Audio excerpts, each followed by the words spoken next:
going to do a series of short vignettes for this week. Some setup work. Setups are something I don't get to do as much as I used to. Without going too deep into the economics of content creation, a ton of my time is now spent dealing with the peripheral aspects of communication and keeping the ball rolling. Where I used to be able to fit in several setups a week, that time is now gone, unfortunately. I think in an ideal situation, most repair people like a mix of the big challenging jobs separated with setup work, because it kind of functions as a palate cleanser. It's really nice to get something done in an hour if you've been slogging away doing something else for 6 days. There are others who genuinely make a living doing setup work almost exclusively. It's possible if you live in a reasonably large urban center. You're doing it $80 at a time though, right? 4 or 5 setups a day. And you also have to factor in a lot of time spent with customer interaction on either side of the job. You know, that's 40 to 50 pickups and drop-offs each and every week, right? And even if you can somehow manage to keep it to like 5 minutes per face-to-face, that's a significant number of hours. Then repetitive strain injuries also creep in from the work just piling up. So it's not for everyone, right? But setup work in and of itself can be rewarding. Here we have a Gibson ES335 Traditional, which was Memphis made. This one is from 2018. That's 7 years ago now, folks. It's kind of a mix of retro styles. It has these block inlays, which I think they started using in 1962, I think. I'm sure someone will correct me. The neck is not particularly skinny though, and the nut width, which I've just measured, is 1 and 21/32, which is between the wide neck of, say, 1958 and the super narrow width of the mid-60s onwards that a lot of people can't deal with. So, you know, was there a huge demand for a 1963 ES model reproduction? Were people clamoring for this one? I don't know, but it's here. The owner had someone else make a bone nut, but he's having some tuning issues with it, and he'd like me to finesse it if possible. He also says there's some scratchy pots, and it just needs the usual kind of setup stuff. Let's talk about our nuts, shall we? Is bone the best? Depends on who you're talking to. It has a long, proven track record for nuts and saddles, been used for centuries. It's not what Gibson was using back in the day, though. They had this nylon, which is, if you look at it, it's kind of gray in appearance. And this was pretty resilient stuff. It lasts a long time, and it has excellent wear resistance. It's also different from what they're using these days, which is a different kind of composite plastic. Not really sure what's in that. To start off with, we've got straight string slots. In other words, they cut through the nut at right angles to its front surface, and they don't make a straight line to the tuner posts. Contrast that with the original nut from this guitar, and you can see there has been some, these are mostly straight actually, there's some slight correction made for the G and D strings though. They angle off a little bit. Can the straight slots work? Yes, kind of, with provisions.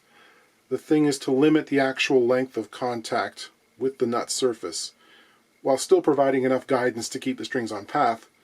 And we also need enough support for the string so that it doesn't pop out of place or wear through too quickly.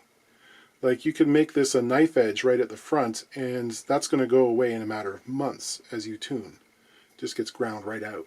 First thing when undertaking work of this sort is to see whether we actually like the fret slot locations as they are now. Because if they're way off, it might be better just to throw it out and start fresh. However, these seem to be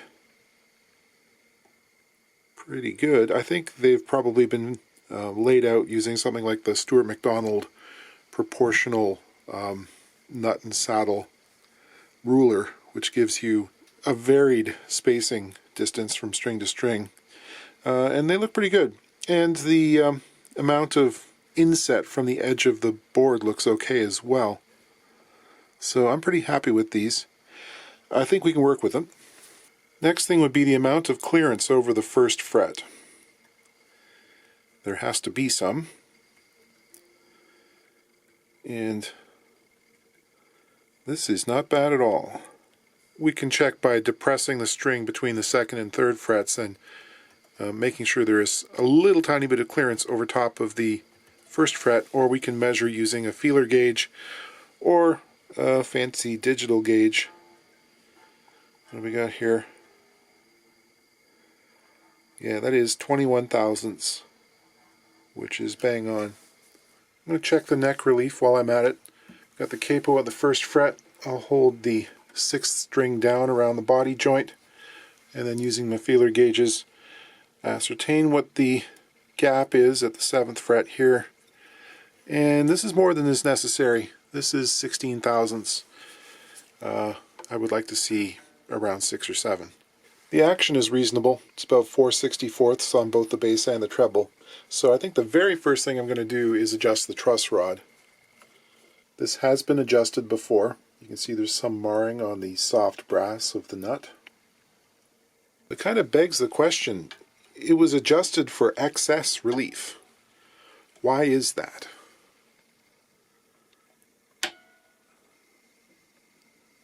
Okay, a little snug. Measuring relief, we're now at 10 thousandths, so I'm going to give it a little bit more. Checking again, we're down at 7 thousandths, which I think is where I'm going to stop at the moment. You want to be careful about leaving that much relief in your neck for any great length of time, because weird things can start happening.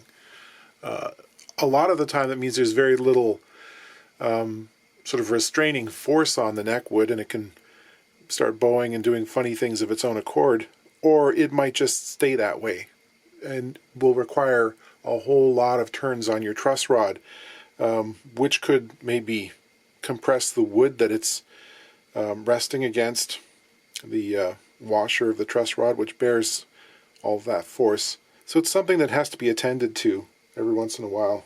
Having done that, the action is now coming down to very low levels. This is 3/64ths on the bass, 2 on the treble, and that is probably too low. So we're going to have to raise the bridge a bit. The strings are already being carried quite high above the surface of the body. As you can see, this is a vintage style ABR with the narrow screws that go directly into the soundboard. This reminds me of another recent guitar. Let's have a look at that. This is one I didn't really film because it was just the installation of a K&K pickup, and we've done that a bunch recently. But I did want to comment on it. This is an almost new Gibson L00, and when it arrived, the action was okay, but the neck relief was really, really out there. It was up around 18 thousandths. And the reason it was so bad was because I don't think Gibson had a piece of saddle material wide enough to make the saddle any taller. So they tried to sort of raise the action artificially by bowing the neck so that they could take, as much off the saddle as they could, because it's super tall. This is indicative of a seriously overset neck, right? You've seen me do neck resets to correct the angle. This one, they really missed the mark out of the gate. This saddle is just a hair under 1/4 inch or 6.3 millimeters exposure. That's over the surface of the bridge. And I usually measure that in the center of the saddle where it's tallest. That's twice as tall as you'd want for a guitar built with this design. But isn't this a good thing? It'll never need a neck reset. Well, the torque effect. This puts on the soundboard a whole lot of excess strain, and it's quite common for them to belly up enormously behind the bridge and or dip seriously in front. If that happens, the action can actually get too low, at which point you're shimming the saddle again, trying to add height, which adds more torque, increasing the destruction. So if you're looking at purchasing a new guitar, maybe inspect for this. Measure it if you can. 1/8 of an inch exposure, fine. Maybe 5/32. That's like 3.5 millimeters. Anything more, you probably want to reject it. So I'm going to tell this player to keep an eye on things. If the top starts to look concave or bellied, we'll maybe consider some alternatives. But correcting this kind of overset neck is difficult. The reverse neck reset is even more expensive than the regular kind. The other thing is, if you've got a saddle that's got this much exposure, it's going to lean forward, almost without a doubt. Doesn't matter how tightly you make it in the slot, it's going to do this, eating up some of the compensation and possibly causing buzzes. So I did some work to really kind of refine this and make it, as clean a takeoff point as I could. But again, the other thing you're risking, especially on a bridge like this, and even more so if it was a through saddle, it would already be broken. It would have just cracked right off. The front side of the bridge should just give way and go home. So, yeah, if you're building guitars, don't do that. Back to the 335. This guitar has locking Grover style tuners on it. Still got a turn or two around each of the posts. The piece of card helps to prevent damage to this portion of the headstock here, where the strings just tend to fall across. If you get any excess pressure or if you hit them or something, you're going to damage the lacquer in that area. So this sort of gives them a nice little landing strip. This player likes a pretty standard D'Addario 10 to 46 string set. Kind of middle of the road, very easy to work with. So the outside strings really can be straight across, not much of a problem. It's as you move in towards the center of the nut that we want to start using a 6-inch steel rule here, doing a straight shot from the tuner to the nut, and just give myself a little pencil line to work. So I'll try to get that centered and just mark a line along the back of the nut there.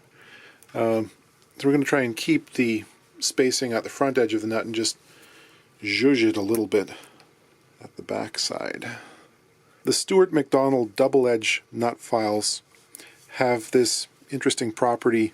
They taper, and that makes them good for this kind of job.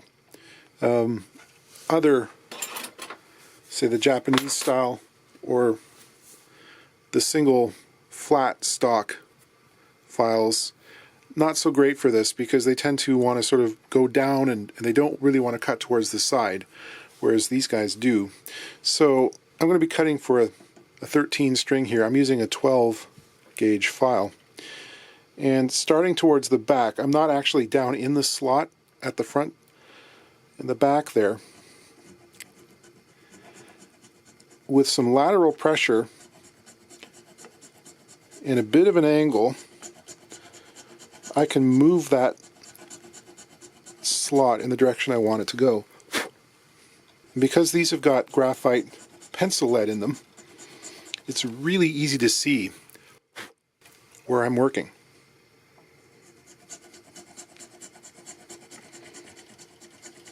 And that is probably all it's going to take for that string. I'll move on to the G string, which is a 17 thousandths string. I'll use the 20 gauge file here. Same thing. Now I'm going to have to move this more of an angle. But I'll start the same way, down in the back edge of the slot with the nut file tipped upwards. A couple of strokes just to get moving. And then applying pressure laterally and not touching the front of the slot at all.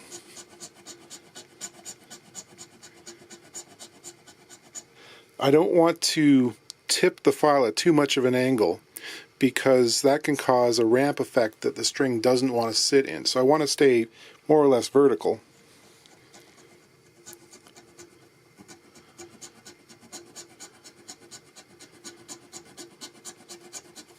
So you can see that it's now directed towards the post in a way it wasn't previously. And again, it's really important not to touch the front of the slot because the depth has already been established and I know it's pretty good. There's not a whole lot of room if I go wrong. Next up, I'm going to use some 600 and 1200 grit sandpaper to polish the bottoms of the slots and make them very smooth. I'm going to fold the paper over several times for the larger slots and then unfold it as I get up towards the treble side.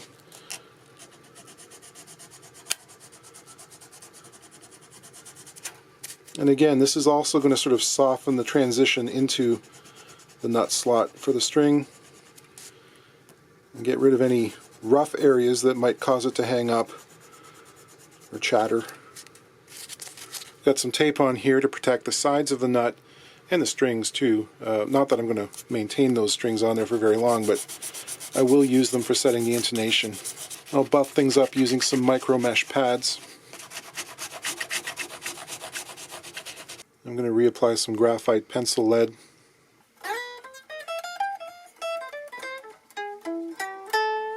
You know, for as low as this action is, it's pretty non-buzzy.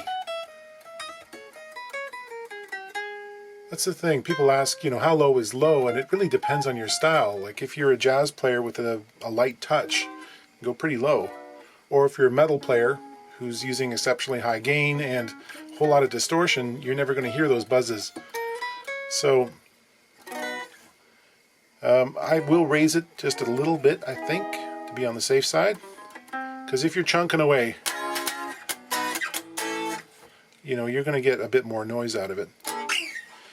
Having a pretty straight neck also helps, because if you've got excess relief, you turn this area of the fretboard into kind of a ski jump. The string is seeing higher and higher frets. The gap is closing as it gets up into this area. So, you know, you're playing uphill, and it's more prone to buzzes. Okay, checking the intonation, I'll play the string open. Make sure that's in tune, and then compare that with the same note at the 12th fret, the octave. In this case, we're slightly sharp.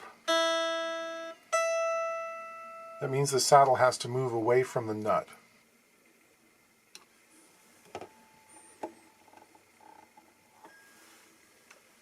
These F-hole guitars, I can just spray a little right down the top of the switch and work that back and forth.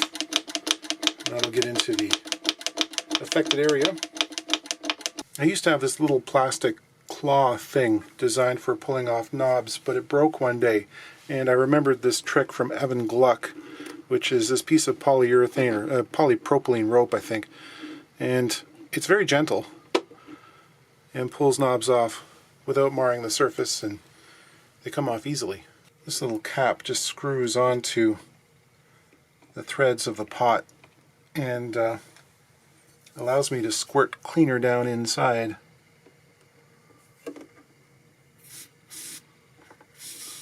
And just rotate it back and forth vigorously, and that will clean up any oxidation or grunge which is causing the crackle. Polishing, polishing, polishing.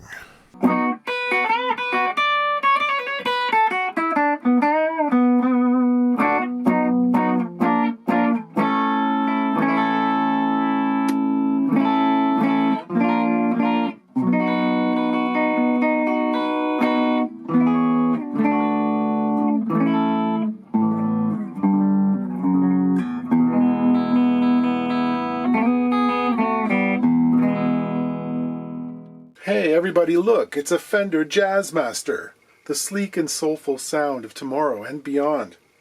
I had to film this because it's rare for me. I've noticed this from the very beginning of my repair exploits. I never see Fender offset guitars. It's like a dozen Telecasters to every Jag Stang.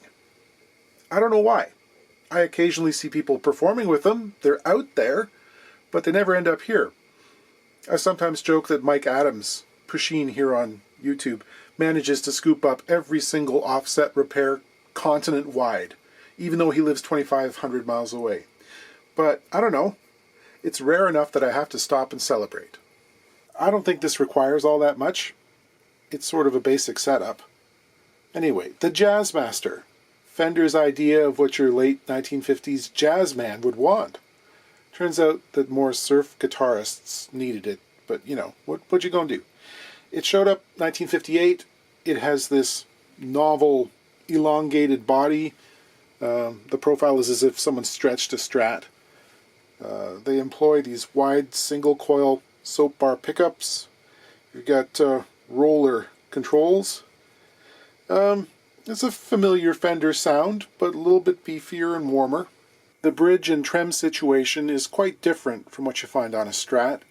It's kind of a hybrid, really, in some ways. It's part arch top, part solid body, and different from both. Famous players, I always think of Jazzmaster of Dinosaur Jr., Elvis Costello in his early days, Sonic Youth, Tom Verlaine from television, The Ventures, until they hooked up with Semi Mosley, and yes, also the artist whose name you're screaming right now in obsessive rage. Let's not forget them.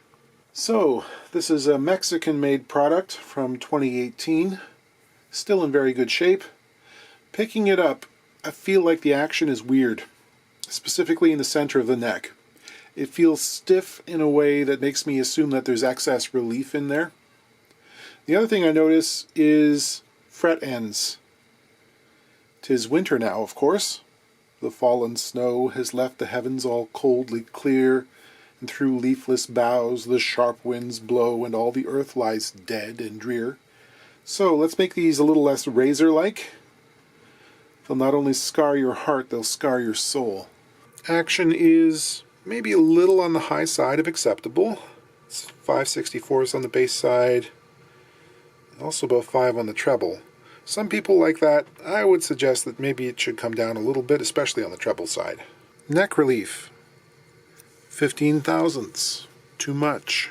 So this being an old school style Fender product, and this is a 60th anniversary Jazzmaster, we have to access the truss rod via the body end of the neck.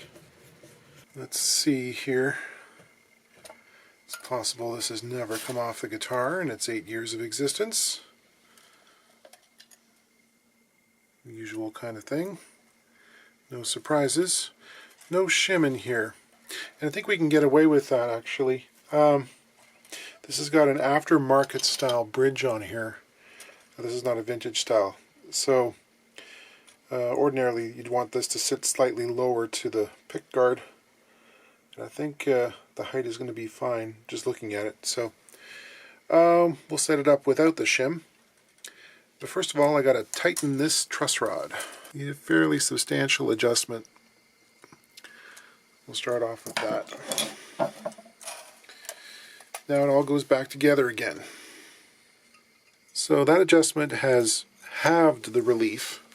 We're now down to 7 thousandths, which is much more, I think, tolerable.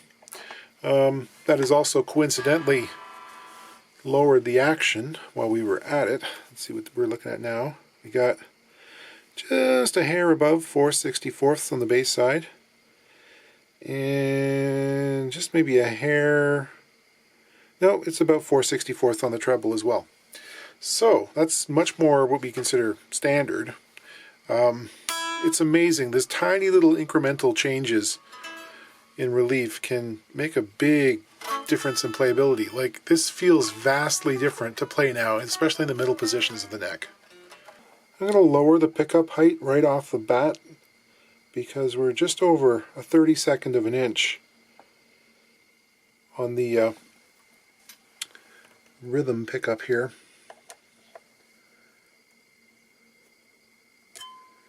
And that is almost certainly too close. We'll end up adding some warbling magnetic resonance in here. So I'm going to start off with a little bit lower. That is just over 3/32 of an inch. And I'm going to bring the bridge pickup down to 1/16 of an inch. The bridge and trem system on these guitars is quite different from what you'd find on a Strat. You end up with a height adjustable post on either side, which fits into a cup or a thimble that's inlaid into the body. And also on the original version, height adjustable saddles, which were quite small, not unlike the threaded style Telecaster saddles of the late 50s. They're almost like quarter 20 threaded rod or something, with little grooves all the way along, so you could sort of vary the string spacing a bit.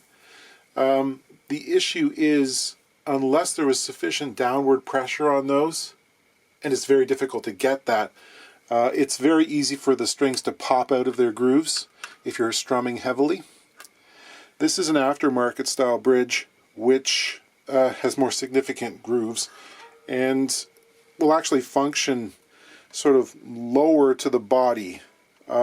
Ordinarily these bridges, the vintage style bridges, have to be jacked up fairly high, and usually that involves putting a neck shim in the neck pocket in order to get the trem system to work, for one thing, and just enough downward pressure on the bridge so that you don't end up with all kinds of fuzzy sitar-like sounds. This sounds quite secure and nice, actually, when played unplugged. As I was saying, the trem system on these guitars is quite a bit different from what we find on the Strat. It's more, I guess, sensitive in some ways. Again, not designed for super heavy dive bombing. Your Van Halen antics won't work on here. But what I find really interesting in what is ostensibly an anniversary model is they've left off one of the coolest features of the design, which is the trem lock. Most of these will have a button on the top center of the bridge here, which is designed for use if you break a string. Which, if that happens and you're playing a Strat on stage, that's a fun night, because you immediately go way out of tune, and it's not easily handleable unless you've got a tech sitting there with another guitar to hand to you. But in this case, if you were to break a string, you could just click this little button back, and it sort of rebalances the trem situation so that it's like it is when it's got all of the 6 strings engaged. It kind of locks it, which is not on this guitar. Fascinating. But, you know, this is actually fairly quiet and seems set up pretty nicely, so not much to do here. Also, I think someone has done Mike Adams' hammer trick, because you can move this bar anywhere you want. Oftentimes they're a little loose, but in this case you can sort of position it where you want and it stays. That is one thing about these guitars. There are serious differences in hardware and fit between the American, Japanese, and the Mexican models.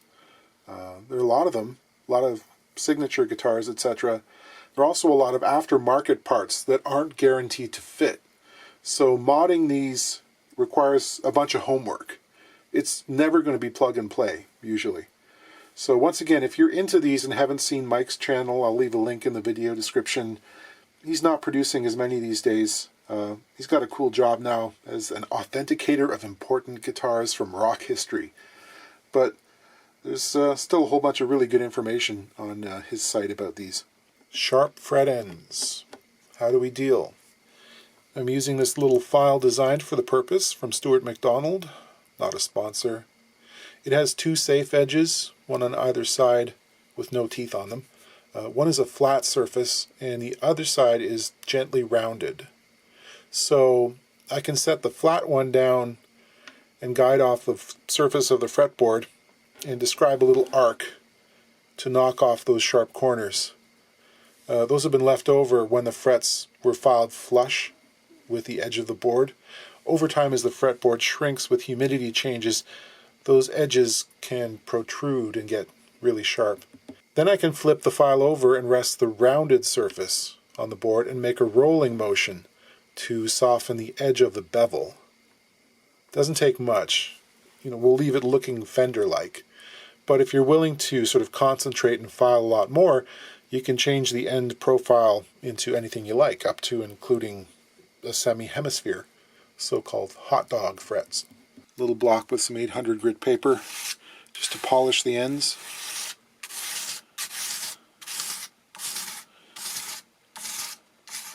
I'll complete the ends with micro mesh and then polish the rest of them as well.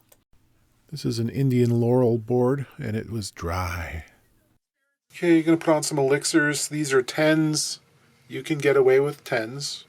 Don't buy these guitars if you want to play 9s. They're not for 9s. 11s are where it's at, but 10s are okay. We'll make it work. I buffed up the nut slots on this guitar too, and also applied some graphite. Stringing up a vintage style Fender headstock, I like to go up 1, 2, 3,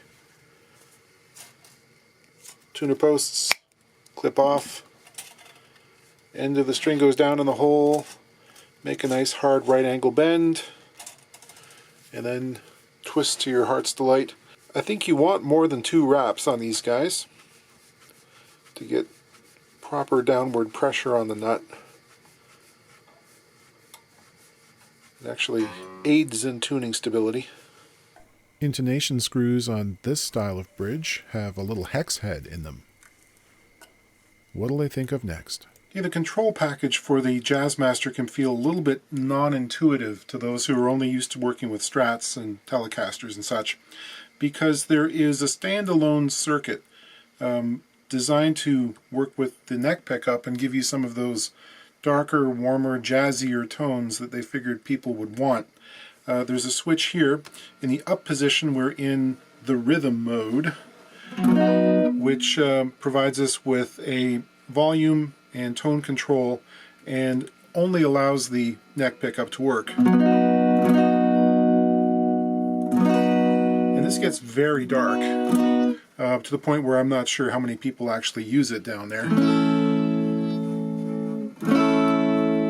But if we switch down to the lead mode, one nice thing about it is the pickups, when they're in the central position and both on, they act like a big humbucker. These 2 single coils are wired together so that it's hum canceling. Otherwise you still get, you know, your standard single coil hum. But this works the way you would expect it to. You've got neck pickup, both pickups, and then bridge, and then a master volume, master tone.